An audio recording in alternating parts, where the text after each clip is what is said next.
Hello, welcome to this week's edition of the Set Piece. Myself, Robert Grieve, as ever, Mr. Bill Leckie, and you've got your arm back. First things first. I've got half an arm back at least. You're fitting well. Fitting well, started physio, slung my sling. Happy days. Slung the sling. Happy days. Happy days indeed. Well, it's been a big week again in Scottish football. We're both at Hampden for two big games at the weekend. We saw St Mirren destroy Motherwell as predicted, no doubt about it. And the first game is Saturday night. We'll come to that later on. First things first though, the Old Firm game is the game that's been getting all the attention the last few days, understandably. A lot went on in that game, most of it centred around the referee, albeit there was a few mistakes from some players which will come to again I think in a minute or two. Talk to me about the decisions, Bill. There was some big decisions in the game. Talk me through them. Celtic's goal being offside is one of those ones with the lines where you have an Oxter here is offside, so he's offside, it's factual. Tello Asgard's red card's a red card all day long.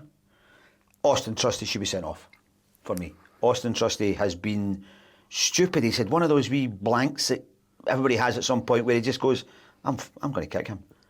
And he has a wee kick at him. And I know the rules, and I know the wording of the rules is all about force, intent to hurt. But you do that, you're facing that way, the goalkeeper's got the ball in his hands, you flick the foot out, kick him in the face, it's a red card. Rangers have come out since then and made a statement about the refereeing team, the VAR, the referee, raging about it, obviously wanting kind of answers from Willie Collum, the SFA. Can you understand that? Or, because as you said, that's a big decision in the game. It's a big decision in the game.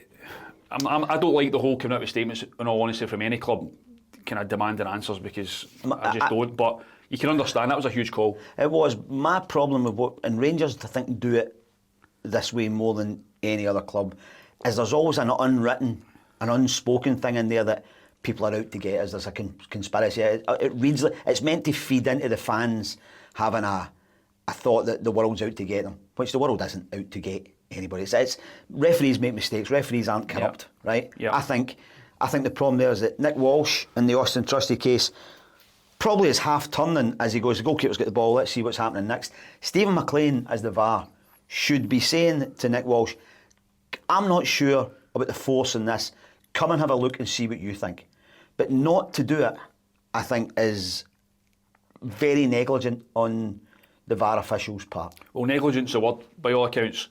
That's one of the words that gets taken into consideration. Was it negligence on the part of Austin Trusty? Yeah. In terms of the challenge?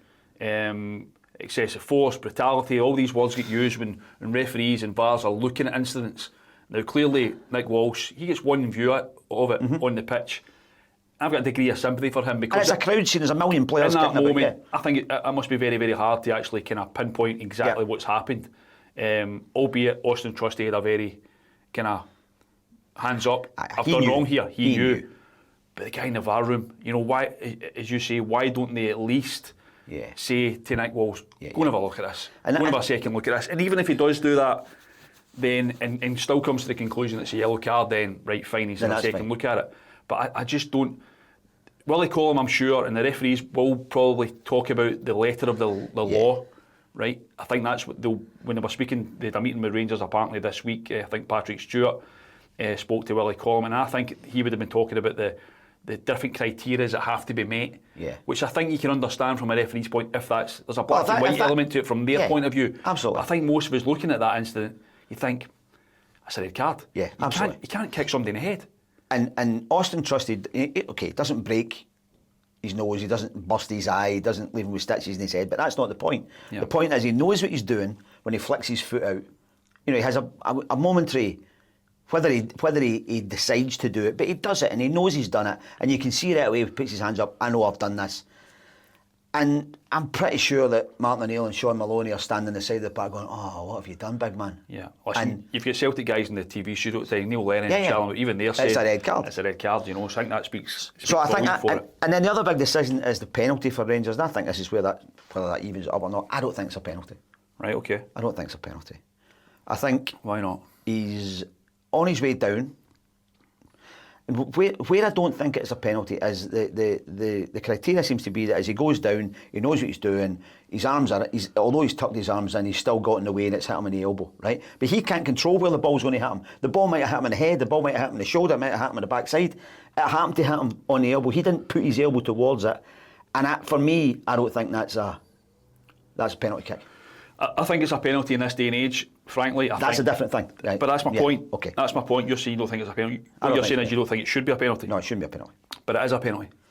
I think that with the letter of the law these days, and I think that, and it's very, very confusing, I think it's a penalty. But I don't think it should be. We saw a game, watching Liverpool, Real Madrid last night, and the referee gives a penalty and they go back and look at it and go, no, really. Well, he gives a free kick to start with. He gives a free kick, but then you're thinking, it's inside the box, it's going to be a factual thing, and it wasn't. It turns out he changes his mind. I think the handball incidents these days are so hard to determine what's handball and what's not, and what's. Just make it simple. Is it deliberate? They should just get back to. Is it handball? Is it hit his hand or is not? Has he deliberately intended to hit the ball with his hand? I think if you get back to that, it makes life so much easier for referees. I think the one grey area in that is there can be an accidental handball that could stop the ball getting into the net, which should still be like, for instance, if you're standing with your hands by your side like that, and you're on the goal line and the ball hits your hand and it stays out, I think that's preventing the goal and it should probably be a penalty. So that's a slight grey area there. I think that's a grey area because again, but I think a guy meant to do it. A guy who's now. I actually think if you're falling over, as Tony Ralston was, your first thought would be put your hands out to break your fall.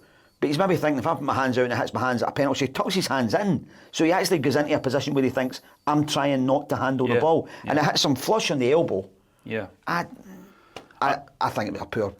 I don't think it's a poor decision. It's not a poor decision. It's a penalty. But it's a, in this day and age, it's a penalty. It's a poor reflection on football and refereeing. That's a different argument. No, that's my point. And it's the same as all this argument about with the Austin Trusty one. Is it negligent? Is it forced? He's kicked the goalkeeper in the face. Send them off.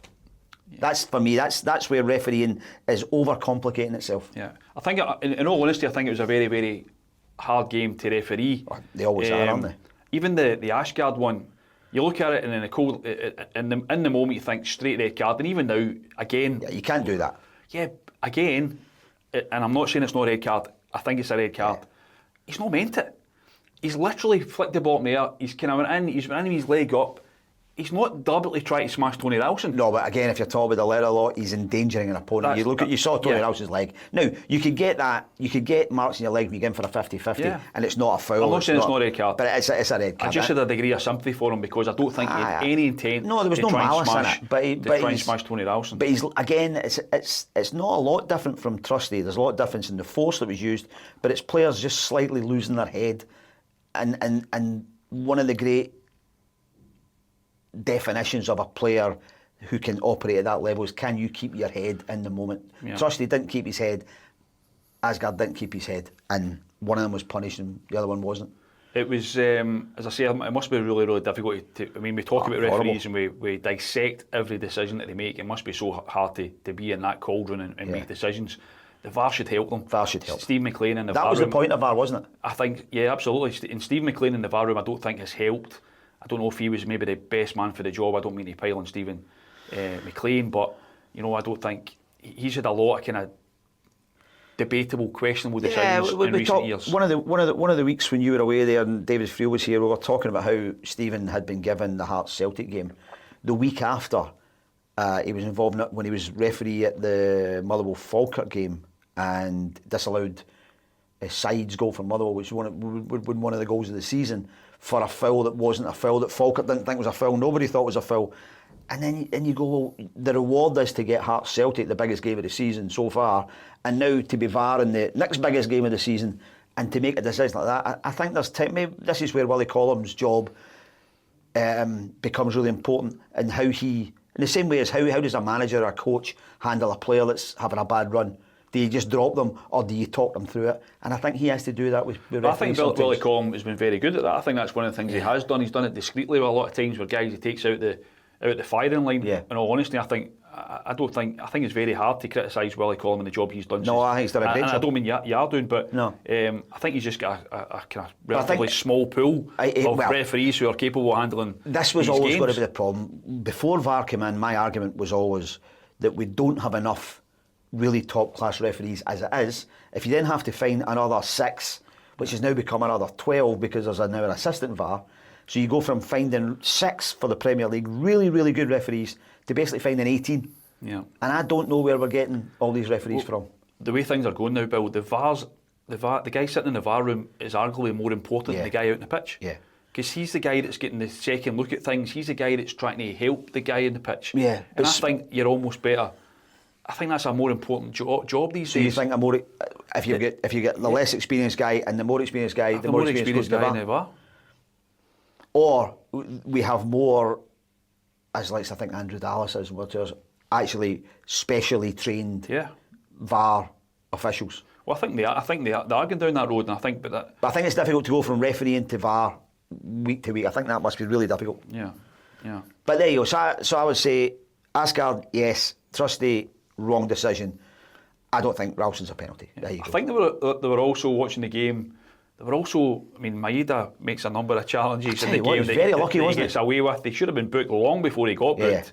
There was Cornelius on Johnny Kenny, another debatable one. Listen, you don't want to see loads of red cards in these games, but again, I think it was genuinely a very, very hard game to referee, and I don't like the whole pile-on when it comes to these. We often we like to have a go at refs. I don't think Nick Walsh had a bad game at all. I think Nick Walsh he's a wee busy wee guy. And he's a what? He's a busy wee guy, and he loves that face.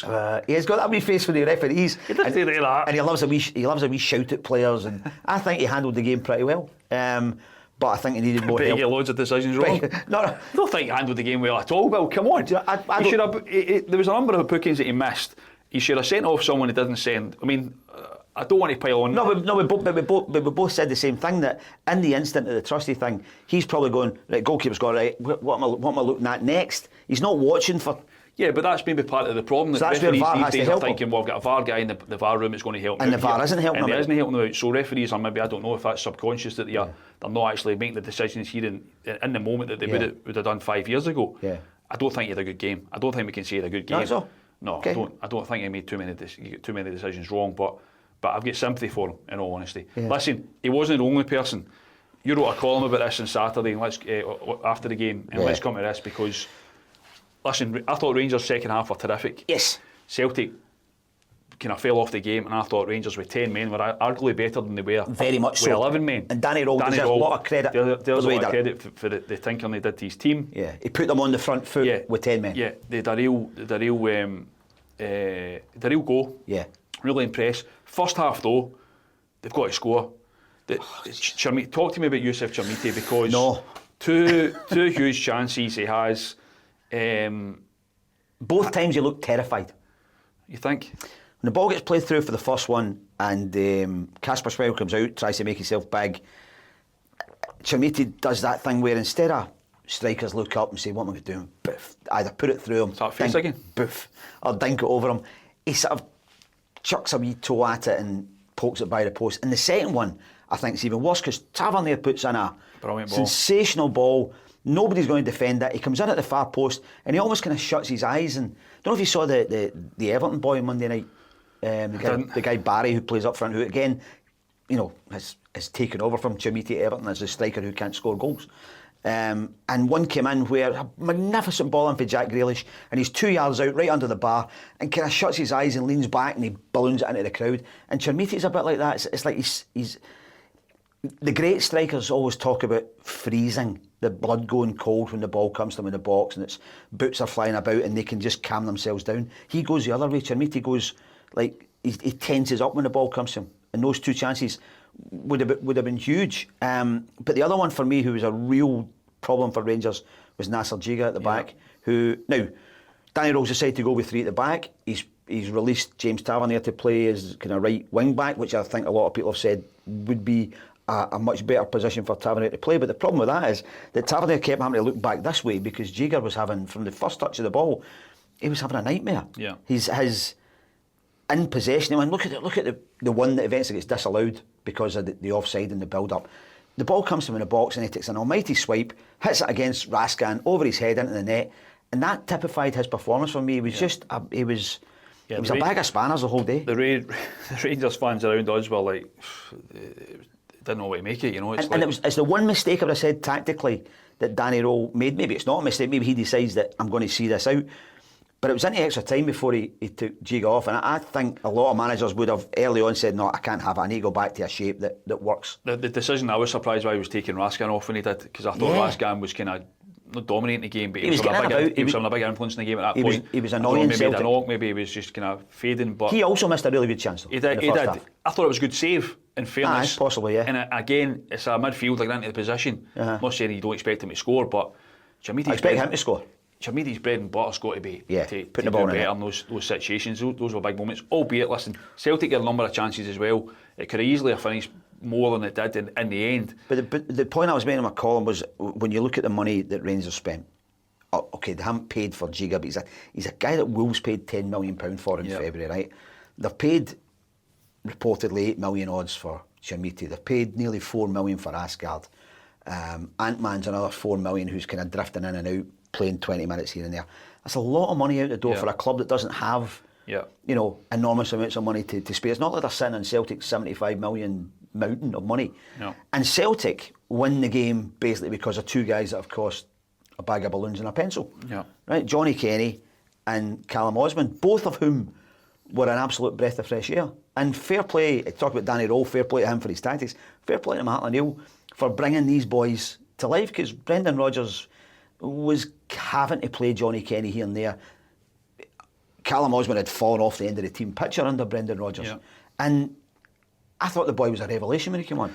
Osmond was. We spoke to him yesterday, actually. Celtic opened one of the new stores yesterday, went down to speak to him, and he's a bubbly boy, you know. He's a real character. He's got a bit about him, a bit of life about him. The pace, and you can see that on the pitch, you know. The way he spun away from people, the way he got himself into space. He wasn't scared to run at people.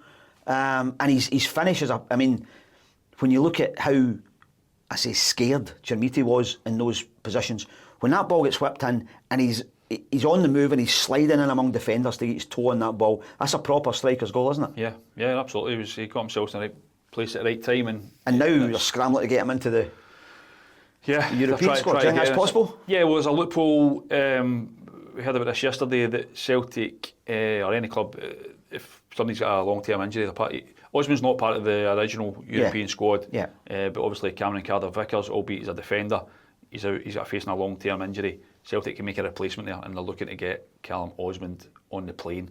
I think by the time this comes out, we'll know whether that's happened or not. I think it probably will.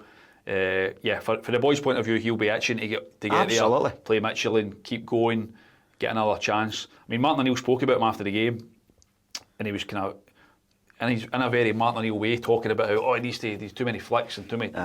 He needs to show him some Henrik Larsson DVDs about how to finish properly. But the boys get an energy about him. You know, and energy was the word. I think we were talking last week. Energy was the word that I was talking about. Which team will have the most energy in the day? Because it's a Rangers and Celtic rivalry just now that's not brimming with superstars.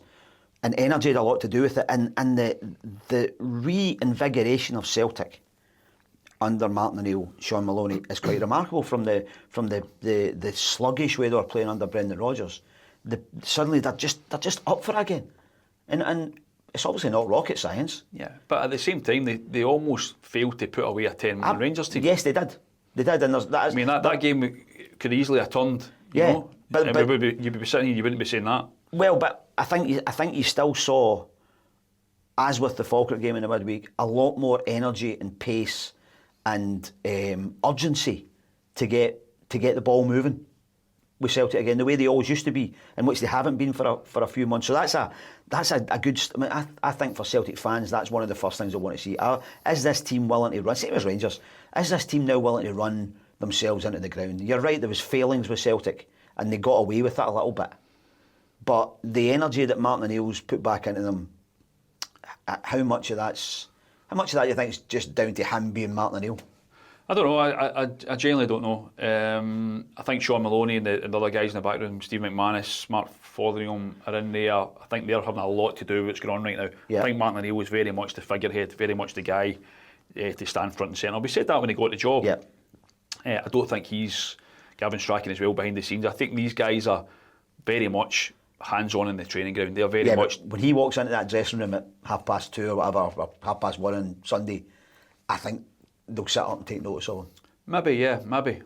Yeah, I'm sure they do, given the respect he's earned. But I mean, a lot of these guys will not know Martin O'Neill. No, maybe not. A lot of these guys were born when Martin O'Neill was turning up in Scottish football, so I'm not sure. Danny Rowe was, I think, 9 months old or something. That's what I'm saying. I mean, it was 25 years ago. When Martin O'Neill became a manager, Danny Rowe, I think, was something like 9 months old. There you go. I'm sure these guys will respect whoever the manager is. But he's getting a tune out of them. He's getting a tune out of them, but it's an interesting one because obviously Celtic don't seem to be any. Obviously, there's a lot going on behind the scenes that we don't know about in terms of what they're doing with the new manager. I suspect that they've been talking to people, not just maybe one individual, but various potential replacements for Brendan Rodgers for a while now, knowing that Brendan Rodgers was going to be going. Yes. And obviously that's been fast-tracked. Yeah. That's come to a head probably sooner than they anticipated it coming to a head. And I wonder, the Martin O'Neill thing, we thought was for 4 games, and I still think, as we sit here right now, it probably will come to an end after the weekend fixture and the international break comes. But I think there will be people who they were speaking to or have been speaking to who would probably have been an option maybe from the summer onwards. Yeah. And it's maybe hard for them to get something done now. Okay. So I think that's maybe one of the issues that they've got when they're speaking to potential candidates is... It's trying to get a manager in the middle of the season. Yeah, guys who are in jobs, guys who are maybe reluctant to leave jobs as things are right now. What I think they were very... Sorry, Robert. I think what they were very, very, very aware of is how much of a circus the Rangers manager hunt became. And they'll be trying to keep their powder as dry as possible. Yeah, but the smart move they've made is putting Martin O'Neill in the hot seat because he takes the attention away. He takes the attention away. The fans are singing his name. Yeah. He's played a blinder. He's in terms of how he's handled it. So they've been smart enough to do that. And I think should this thing drag on for another few weeks, maybe another month or longer, I don't think there'll be a huge clamour from the supporters to get a new manager in if the team's still winning.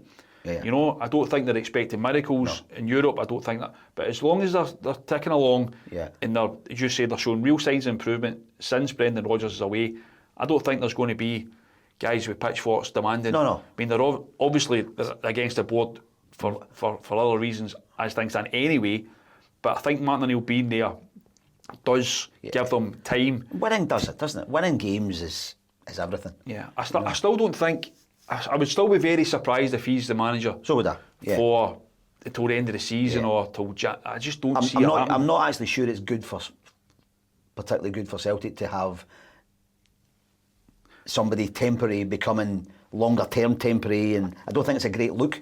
No, maybe not, but I think they have to make the right appointment. So I don't think there's any benefit. You're talking about the right look, but there's no benefit to them just saying, right, we need to get a manager in tomorrow. Oh, no, absolutely. Let's go make an appointment. And we maybe don't think it's the right guy. We maybe think we can get the right guy at the end of the season, but not just let's give this kind of second or third choice the kind of the keys to the kingdom. So I don't know. It's an interesting one how it's going to play out. Very much want to watch. Derek McGregor's over in Michelin for us for the Michelin game right now. Yeah, big game, tea time tomorrow night for Celtic, isn't it? To carry on this momentum. Yeah, so it'll be interesting to see what they do. Decent team, Michelin. Yeah. Anyway, never mind all that nonsense. What about St Mirren? Talk to us about St Mirren. How long have we got? We were both there. Honestly. We've got about 5 minutes. What a great night. Obviously not if you're a Motherwell fan. And we know a couple of Motherwell fans. We do know a couple of Motherwell fans. I hope they're watching and I hope they're over it by now. If I was a Motherwell fan, I'd be extremely disappointed and a little bit worried about how the manager wants to play. I think he's to be admired for the football he wants to play, but I thought it just was, if you're Stephen Robinson, you'd be rubbing your hands at the way they walked into St Mirren's traps on Saturday night. And St Mirren exploited, for the most part, could probably have done a little bit better at, there could have been more goals in it. But I thought Motherwell were very naive at times, especially defensively, and St Mirren exploited it very much. By the way, 2 great semi-finals, loads of 9 goals. Yeah. A couple of Callum McGregor's goal, I think Butland could maybe do a little bit better with, but it's a tremendous strike. Dan Ilundaloo, what a strike! I thought his overhead kick against Hearts was good on the Wednesday. On the Saturday, when he took the touch and didn't even look up, stuck at the top corner. Ah, that was a nice moment, wasn't it? It was indeed. We were both there enjoying it. Have someone got a chance? Totally. They have, eh? Absolutely. Nothing to fear. Yeah. Nothing to fear. Not saying that, St Mirren are going to win the cup. Not predicting that right now. But, why not? What's to lose? You get to a cup final. Nobody expects you to get to a cup final. You go to a cup final, you shape yourself up.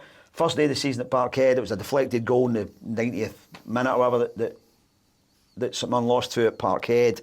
Go out and play. Semi-final in 2013, nobody gave us a chance. Beat Celtic that day. I think it's a cracking final. I think St Mirren to 8,500, 9,000. I think we'll get upwards of that. There'll be 13,000, 14,000 behind St Mirren for the cup final, and I think it's just going to be a brilliant day. You do look at those players, and they do. You're talking about showing no fear. They do seem to be a group that just they don't really have that about them. They like each other. They like, but they've got a kind of a confidence to just treat the game as the game, and not look at the opposition, not look at the jerseys they're up against, and absolutely. just go, we'll take it on. And there's a lot of nonsense talked about Stephen Robinson's team about they're a big physical side, and a lot of sort of damned by faint praise. Yeah. You don't score the kind of goals that St Mirren scored on Saturday. There was great football involved in all the goals. I mean, if Killian Phillips' one goes in that leads to the fourth goal, where he flicks it over the defender's leg, takes it in his thigh, outside of the football, if that goes in the goes in one of the great goals. You've got like Mickey van de Ven last night for Spurs as a tap-in. That would have been a magnificent goal. So I think it's the way St Mirren are talked about is very unfair in terms of physicality. By the way, they can handle themselves, but it's not the be-all and end-all. It's not a team that's it's just playing for corner kicks and throw-ins. Some of the football defeating. I look at. I thought Alex Gogic was magnificent, but if a far bigger club than St Mirren doesn't come in the next couple of transfer windows for Killian Phillips, I'll be massively surprised. In fact, either of the old firm didn't come in for him, I'd be very surprised, because he's just a proper box-to-box, strong as a horse midfielder with an eye for goal. He's quick, he's savvy, he's a great lad. I'd be really surprised if St Mirren don't make a lot of money on him. Yeah, he's obviously signed from Crystal Palace. Yeah. We saw him actually come into the crowd. Yeah, that was nice. Post-match, it was a great moment. Actually, he walked up the stairs and walked past fans doing selfies and everything as he got to his family. You wrote about it, and it was a great moment just to in that joy. He wanted to go to his nearest. Gogic was the same. Gogic came up and got his kids. His wee girl was following in a wee sort of pink fairy dress, just following him all around the park. It was really nice. Do you think? Just touching on Stephen Robinson, do you think the chat about how his team's played, do you think that annoys him? You think it should annoy him? I don't think he cares. No. Stephen Robinson's, I think, such a self-contained guy. I think he knows how his team play. He knows what he's got there. I get the impression that annoys him. Okay.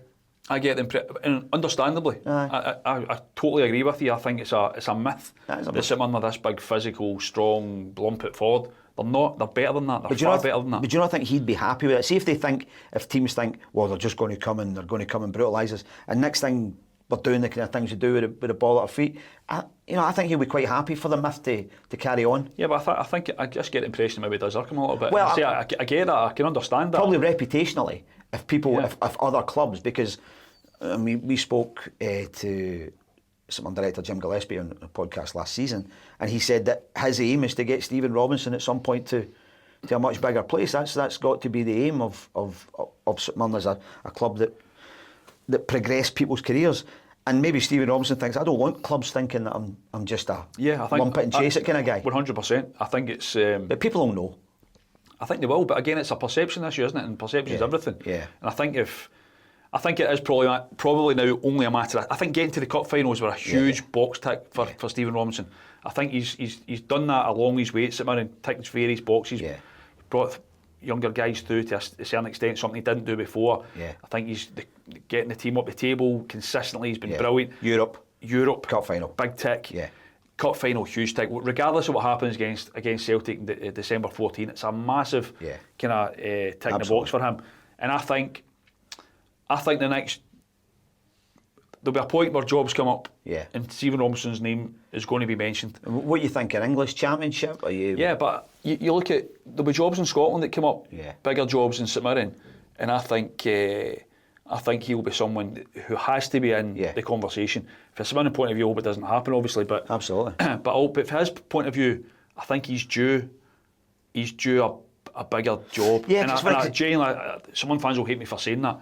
They really will. And I don't want him to lose.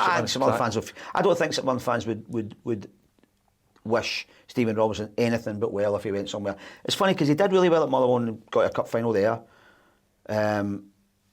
And then it was Morecambe, which was an odd kind of. So, but I think next time somebody comes calling, it'll be, I think it'll be top end of the English Championship. Yeah. Which would be great for him. But the longer he stays in Paisley, the best. Because nights like Saturday night, it doesn't matter who you are, whether you're St Mirren or your Motherwell or your Falkirk, or whoever doesn't get to cup finals very often. Nights like that are just phenomenal. The faces on the people all round our end of Hampden it was amazing to see. It was great. Hearts as well, let's touch on Hearts a little bit because they kept their bandwagon rolling. Yes. Brilliant result for them at the weekend. Yeah, 4-0. 4-0 against Dundee. They're keeping it going, aren't they? They're just relentless, and it's brilliant. Very. I think we were both at the St Mirren game when it was 2-2, and it could have been 3-2 St Mirren. Could have been, again, VAR involved. Could have been 3-2 Hearts. Could have been 3 each. And then people will probably say, they've dropped a couple of points. That's them. The lead's back a wee bit.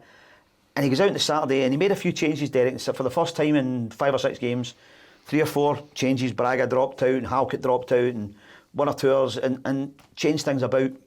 Never dropped a stitch. And that showed again the depth of the squad.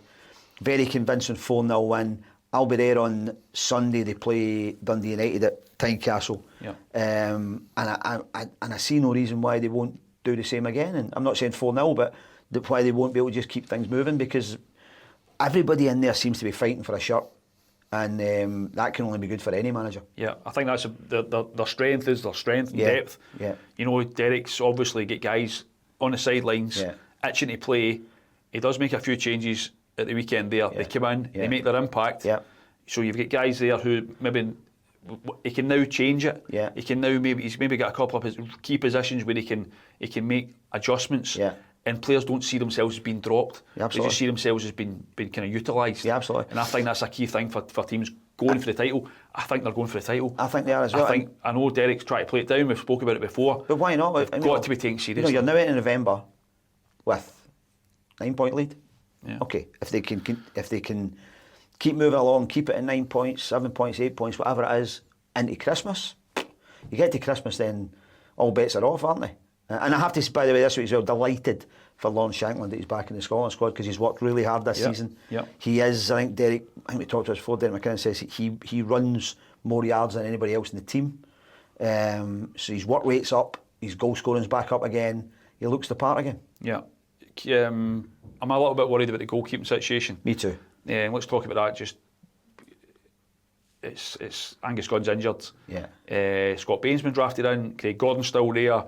I'm worried about it. Me too. For such a good game, albeit I think he's going to play Craig Gordon. Yeah, I've never had any fears in this game. I've never had any fears about Craig Gordon as a goalkeeper, not. But he hasn't put his gloves on really this season. He'll be 43 in a few weeks' time. I have no worries about him in terms of his ability. I wonder just now about his match fitness. Sharpness, where his head is. I know he doesn't like being a number 2. I think his head will be fine. I think that's Craig Gordon's biggest strength. Think so? I think he's so mentally strong. Yeah. He's got such an assurance about him. Yeah. I don't think his head's an issue. In fact, I think that's the reason why he plays. Yeah. Because I think if he stopped playing football and you asked him in 5 years' time, he needs to do a job, I think he'd put his gloves on. He would do it. I think that's his strength. It's his sharpness. It's the fact that he's not played much football recently at all. Obviously, he's been on the bench at Hearts, but Steve Clarke, I think, will be a little bit concerned about this situation. Well, and the thing is, he's talked about it for a long time, and he's. I mean, you can't magic a goalkeeper up, but he has talked about this for a long time, that this was coming, and now it's here. Yeah. And now it's here, and you think, well, if we were to get to the World Cup, who's your goalkeeper at the World Cup? Because, Is it Angus Gunn who's not playing football? Is it Craig Gordon who's 43 and not playing football? Is it, you know? I tell you what though, it'd be some story when you think that Craig Gordon was bombed for the last Euros. Yeah. That if he comes in and he ends up at getting the guy 43 and a half. He ends up getting the guy that plays in the 2 crucial games that gets us to the World Cup. Yeah. What a story. Aye, amazing. What a story. And fair play the guy. And tell you what, I wouldn't put it past him. And I think, sorry Bill, I think a lot of goalkeepers, players would have been well within their rights after been left out. Him and John Souttar, by the way. Yeah, but to go, do you know what, right, I'm done. The fact that he's back here speaks volumes for the boy. I said to you at the time, I thought Steve Clarke got it wrong by not taking him. I thought he made a mistake. I think 100%. He would have made a difference to us, goalkeeping wise, at the Euros. But that's gone. He's now back in. Massive couple of games for him and for everybody connected with Scotland. Yeah. That's what it is this week. You've nothing else to say? No, you're done? No, I want to talk about Europe tomorrow night. You want to talk about that? Why not? Oh, we're going to wrap it up there. Are you too busy just giving me a hard time for... Well, Rangers, we've kind of touched about Rangers Celtic. Yeah. Rangers Roma. Rangers Roma, I think we'll see what Rangers are made of. I think they had a wee upward blip against Kilmarnock. They were quite fortunate to get away with a win against Hibs. They made a lot of mistakes against Celtic, against Roma now. Not the best Roma team ever, but they really have to come out and give their fans a performance. Right. Not you? Aberdeen, Larnaca. Go on then. Aberdeen need to be a lot better than they were in Athens. That 6-0 in Athens was a real... I think that's... But what I mean is, for Jimmy Tillene's sake, they can't keep rocketing up and down like this, like a roller coaster. They have to put in a defensively strong performance. Larnaca, a good team, won at Crystal Palace last time out. Really big night for Aberdeen. Yeah. Not you? Okay.